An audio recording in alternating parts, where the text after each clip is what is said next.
네, 안녕하세요. 자, 오늘은 사용 설명서에도 없는 EBS 수능 특강 네 번째 시간입니다. 자, 오늘은 하나운의 보리피리와 관련된 개념을 공부를 할 건데요. 바로 과거 회상의 매개체입니다. 여러분들 익숙할 개념입니다만 하도 많이 쓰이다 보니까 굉장히 중요한 개념이고요. 어휘 뜻부터 다시 한번 보도록 하려고 합니다. 자, 일단 과거라는 것은 현재 이전의 사건이죠. 자, 그리고 회상을 한다는 것은 지난 일을 돌이켜서 생각한다 라는 것입니다. 그리고 매개체라는 것은요, 둘 사이에서 어떤 일을 맺어주는 것, 이어주는 것, 연결해주는 것이라고 생각을 하면 되겠습니다. 자, 그러면 과거를 회상하도록 이어주는 것 혹은 연결해주는 것이 바로 과거 회상의 매개체구나 라는 것을 알 수가 있겠죠. 자, 그럼 이걸 정리를 하면 시 속에선 누가 있어? 나가 있어요. 이 나의 과거에서 일어났던 어떤 사건이겠죠. 이 사건을 떠오르게 만드는 나와 과거 사이에 연결고리가 있다는 겁니다. 그거를 바로 매개체라고 한다는 거고요. 자, 나로 하여금 과거의 사건을 떠오르게 만드는 이 연결고리에 대해서 우리가 오늘 세 가지 작품들을 통해서 한번 살펴보려고 합니다. 자, 그러기 위해서는 일단 하나운의 보리피리에 관련된 핵심 문항 한번 봐야겠죠. 자, 선생님이 보리피리 관련해서 이 두 연만 가지고 왔습니다. 자, 여기서는 화자가요, 과거를 회상하는 매개체, 연결고리로 보리피리라는 소재를 사용하고 있음을 우리가 알 수가 있죠. 왜냐? 보리피리를 불면서 봄 언덕, 고향이 그리워 필릴리리 라고 했으니까요. 그죠? 자, 화자 지금 뭐 하고 있어? 보리피리를 불고 있어. 보리피리를 불면서 뭐를 그리워해? 고향의 봄을 그리워합니다. 그렇기 때문에 이 그리움의 대상인 봄 언덕, 고향의 봄 언덕을 떠오르게 그렇게 만들어준 매개체가 무엇이냐? 바로 보리피리가 되겠죠. 그죠? 자, 이연에서도 확인할 수 있습니다. 보리피리 불며 꽃청산 어린 때 그리워 라고 얘기를 합니다. 그쵸? 자, 그래서 어린 때를 그리워한다. 이 어린 때를 떠오르게 만드는 어린 때의 꽃청산을 그리워하게 만드는 대상이 무엇이었다? 역시 보리피리였다 라는 겁니다. 그쵸? 자, 그러면 이것과 관련된 핵심 문항을 한번 봅시다. 자, 3번 문제 보시면, 자, 보기에 빈칸에 들어갈 적절한 말을 윗글에서 찾아쓰라 라고 얘기를 했는데요. 라고 했을 때 학생이 저는 그리움의 매개체가 존재한다는 점이 특별히 공감됐습니다. 자, 어릴 때 저는 할머니께 선물로 받은 곰인형을 무척이나 좋아해서 밤에도 안고 잤거든요. 아직 그 인형을 안 버리고 갖고 있는데 지금도 그 인형을 보면 그 시절이 생각이 나요. 그 시절이 언제입니까? 바로 요 어릴 때가 되겠죠.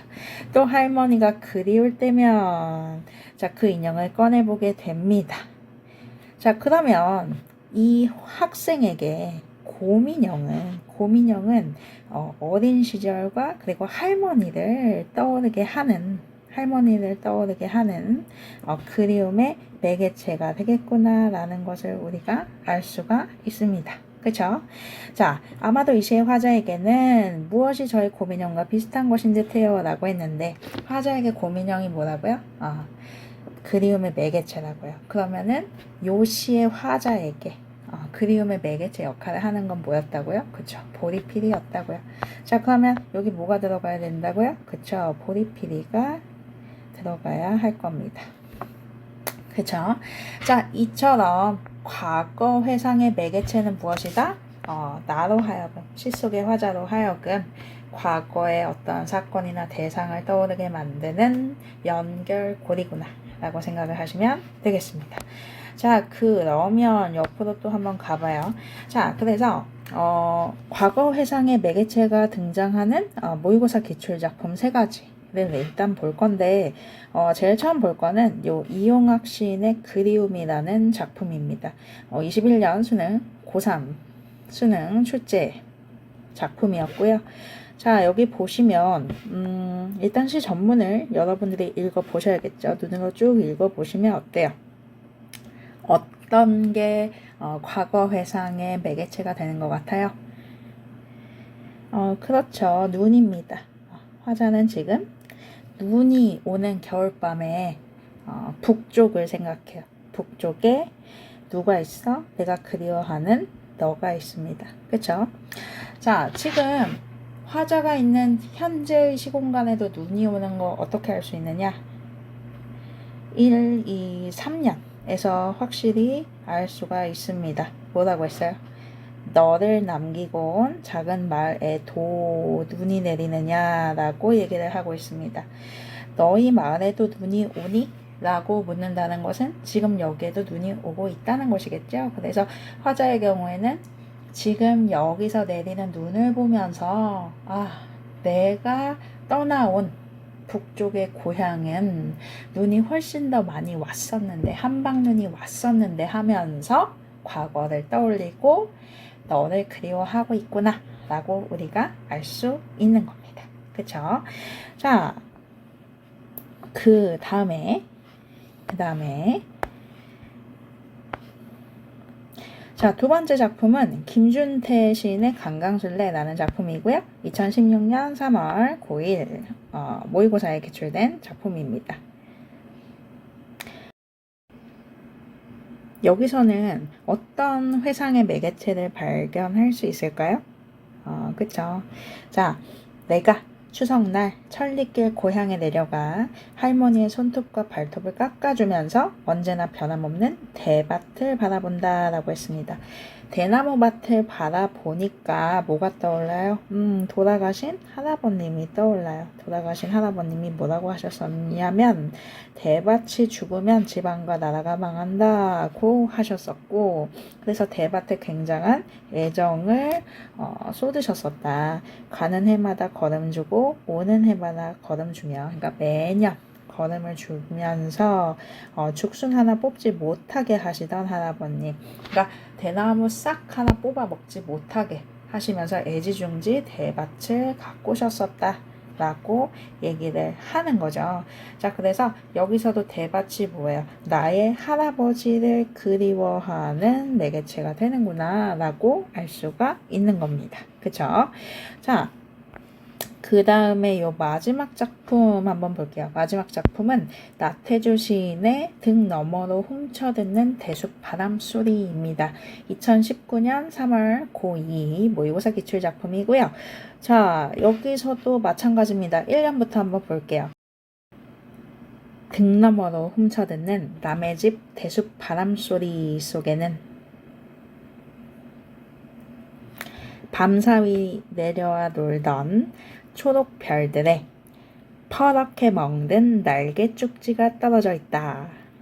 어린 날 뒤울 안에서 매맞고 혼자 숨어 울던 눈물의 찌꺼기가 비칠비칠 아직도 거기 남아있다. 라고 얘기하고 있습니다. 자, 그러면 여러분들, 자, 이 대숲 바람소리 속에, 그러니까 내가 대숲 바람소리를 듣고서 뭐를 떠올리게 됐냐면, 어린 날 뒤울 안에서 매맞고 혼자 숨어 울던 그 속상했던 경험과 정서가 떠올랐다는 거잖아요. 그쵸? 그래서 그 대나무 이파리를 댄잎이라고 하죠. 댄잎을 뭐에 비유를 하고 있냐면 초록 별들의 퍼렇게 멍든 날개 쪽지다. 이렇게 비유를 또 하고 있는 거고, 요것까지도 아마 우리가 뭐라고 해석을 할 수가 있냐면 유년기에 좌절된 꿈 정도로 해석을 할 수가 있는 겁니다. 결국에는 대숲바람 소리를 듣고 내가 요거를 떠올렸다.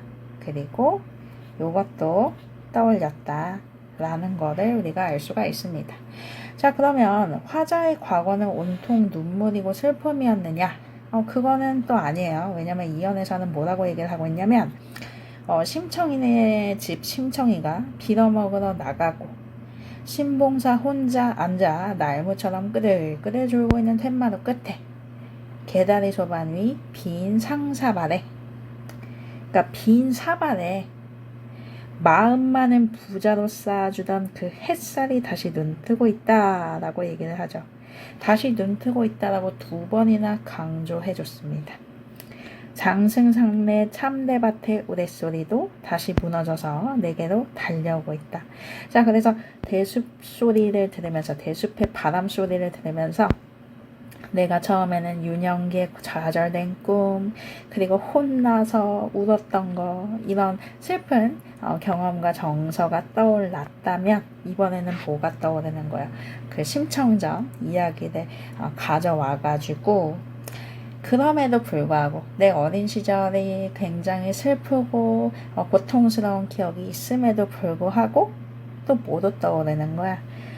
빈 사발 위에 마음만큼은 부자로 쌓아주던 햇살이 떠오른다 라고 얘기를 해주고 있고요.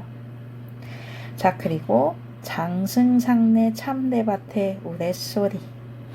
장승상이 누구야? 심청이를 도와주던 조력자잖아요. 그죠? 그래서 조력자의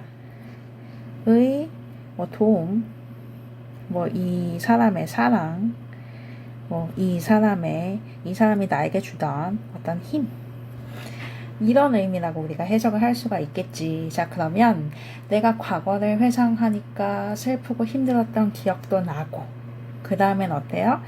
마음만큼은 부자로 되게 희망적이고, 그리고 마음의 풍요를 주는 그런 긍정적인 기억도 난다. 그리고 나를 도와줬던 누군가의 도움이나 사랑이나 누군가 줬던 힘의 기억도 난다 라고 얘기를 하고 있구나 라고 우리가 이해를 할 수가 있는 겁니다. 그쵸?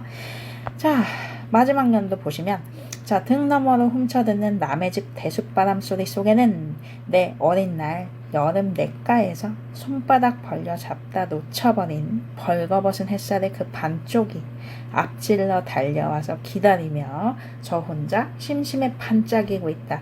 저 혼자 심심해 물구나무서 보이고 있다 라고 얘기합니다. 즉, 대숲바람 소리를 들으니까 거기서 유년 시절에 잡으려다 놓쳐버린 나의 어떤 꿈, 희망, 이런 것들이 저기서 나를 기다리며 서 있다. 이렇게 해석을 해도 되겠지만, 그냥 이 얘기 자체가 내가 어린 시절에 놀았던 거잖아요. 재밌게 놀았던 경험과 기억과 추억이 다시 되살아난다. 이렇게도 볼 수가 있겠죠. 그러니까 나의 어린 시절 자체가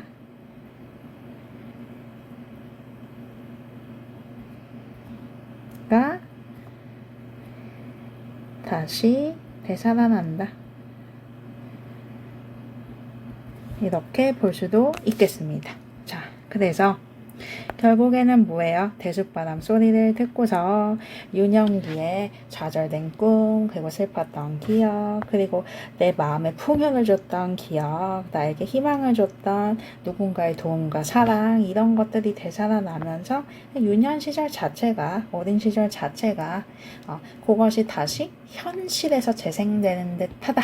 이렇게 우리가 결론을 내리면 되겠습니다. 그쵸? 자, 이런 식으로 우리가 과거 회상의 매개체가 등장하는 시들을 살펴봤습니다.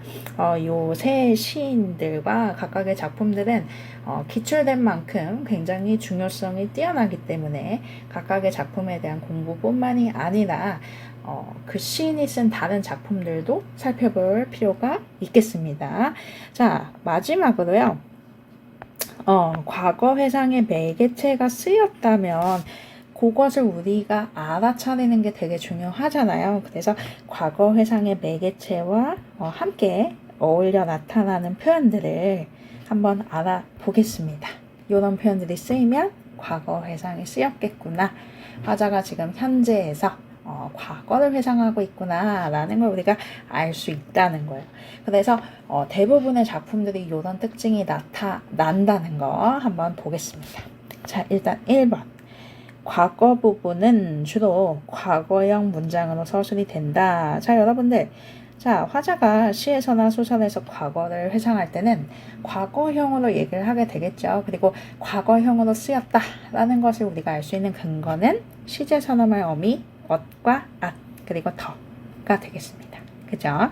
자, 그 다음에 어린이라든지 혹은 유년해라든지 고향 등 화자가 자기 어린 시절에 초점을 맞추고 있구나 라는 것을 알게 해주는 어휘가 쓰인다는 거예요. 그죠?